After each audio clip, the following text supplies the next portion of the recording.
Hello, and welcome to Faculty Affairs with a demonstration of the CHRS recruiting from a committee member's point of view when reviewing applicants.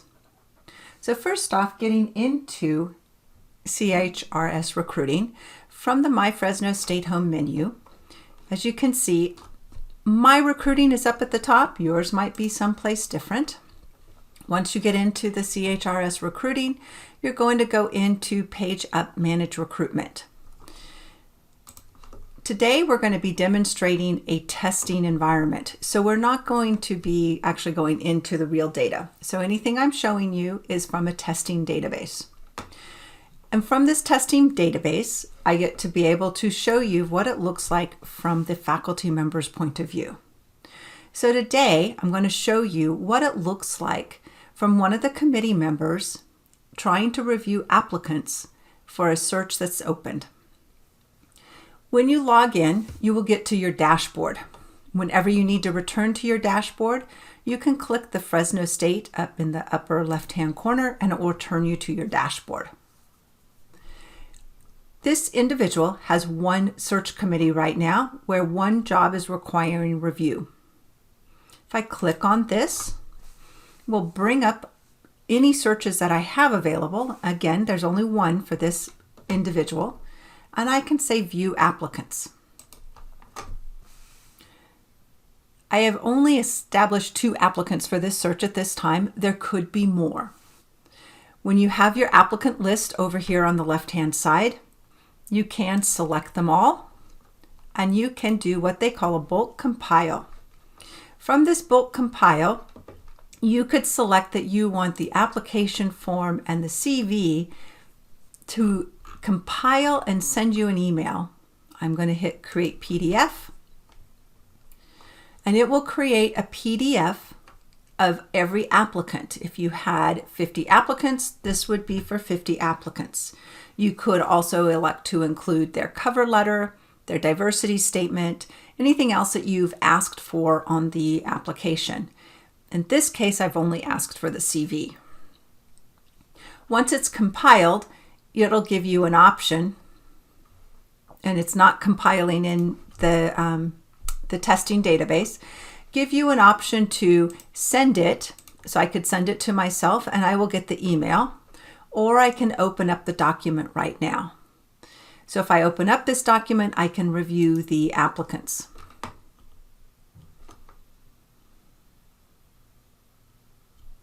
I'm going to go ahead and get out of here. Let's see if we can see this. This is what the compile looks like. I have Victor E. I have his application and how he answered the questions. I have Mary Ellen Simpleton, and I have how she answered the questions, and that's what I got. I asked just for the application. I'm going to go ahead and cancel out of this. I'm going to cancel out of this one also, and come back to here. So here I have my applicants. I could be reviewing them on the PDF. When I'm done, I can come in here. I'm highlighted on Mary Ellen right now. And here I get to select any information I want. Does she have her MFA? Does she meet all the requirements, the commitment to work with diversity? I can make comments here. MFA, unofficial transcripts attached. Whatever comments I wanted to make. For the other comments, I can refer to her diversity statement, any special things I want to remember this, whatever you want to say. When I'm done with it, I would hit save. And when I say save and next, it's going to automatically move to the next applicant, which is Victor Bulldog. And again, I get to do all of the same thing all over again. I can say, make comments again.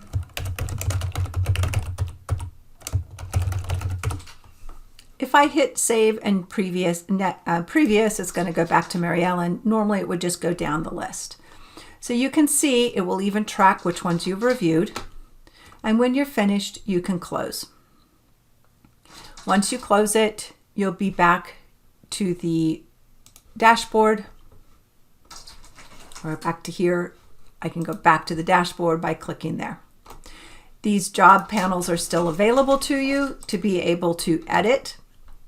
If you want to change your mind on anything, you can change your mind and save it again. Another thing you can do is click on the name. I can click on her name and it opens a new screen. If a new screen doesn't open for you, you may want to check to make sure you do not have the blocker on to open up new windows. When I've opened up the new window, I can now see a little bit of history. I can look and see the documents that she's attached.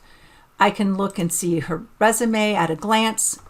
This system, excuse me, in testing does not allow that. In the live data you can. So I can look at different things. I can also come in here and change her status. If I have decided that Mary Ellen, if we as a committee have decided she's no longer eligible, or you've reviewed her, you want to hold her for a second to see when the department needs her, you can change her status. When you go to change her status, it asks you if you want to send an email to the committee members.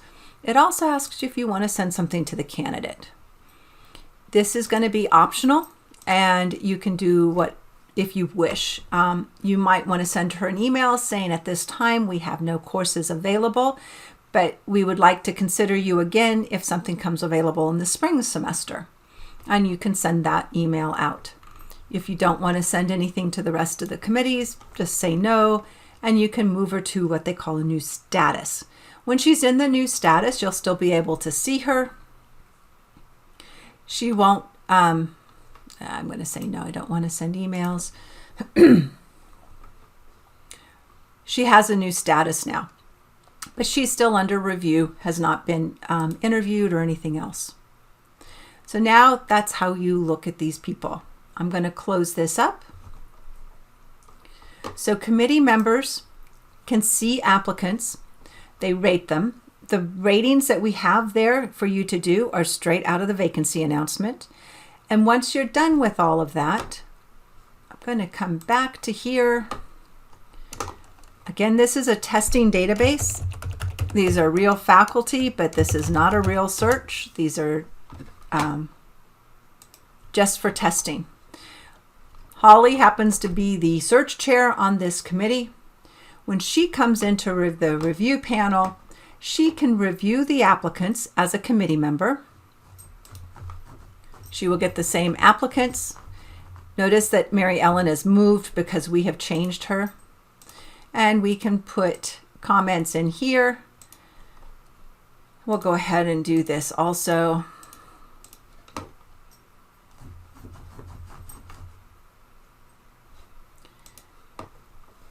That's how Holly would review them as a committee member. The other choice she has is to be able to see all the responses. So far just Joan and Holly have made comments, or Joan has made comments and ranked them, and Holly has only made rankings, no responses. But you can see everything in here. So this is for the applicant, Mary Ellen. This is all the information. If I go to Victor, those are the information about Victor. This would be very useful to display on a screen in a conference room, or to show during Zoom. And at this time, you can still go back. If I close this,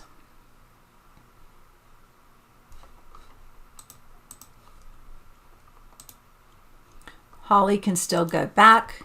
Even though it's viewable, she can still make additional comments, corrections, or changes that she wants to have.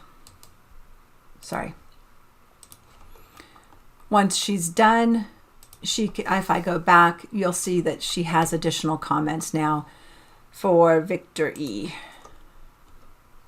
Holly has additional comments. So it's not set in stone until you're done, but you can keep doing this as a committee for the reviews. If you have any questions, please feel free to contact Faculty Affairs. We're here to help you with the process. I'll show you one more thing. There are options as you move applicants through your system. The idea is you can move them to being not qualified. And at that time, we have drafted an email that will go from Faculty Affairs to the applicant and explain to them that they've been reviewed against the qualifications and they're not qualified. And thank you very much for their time. If you wish to edit that email and have it come from you instead, feel free. This review hold for department need is just sort of a placeholder. So they're qualified, you just don't have a need for them now. You can also invite them to a phone interview. This one will send it with an invite, and we can go over that with you when you're ready, and I will make another video for that. Otherwise, you can just move them that you've scheduled a phone interview or a in-person interview if they're going to come to campus or do a live presentation. And then once you're ready, you move them on for nomination. We also have these additional documents. They're 3 different ones. They do different items. The first one will ask for references from the people that the applicant submitted. It will send them an email. The referees will be asked to attach a confidential letter of recommendation. The additional documents is whatever you wish it to be. The email that you would send with the additional documents would need to provide an explanation. It could be that you want an unofficial transcripts. It could be that you want an example of a video of their teaching or whatever it might be. It's an option. It is not mandated. So those are all in there for you to use. Please feel free to ask if you have any questions. So that was a quick overview of how to do this. Remember just to ask us if you have any questions. Thank you.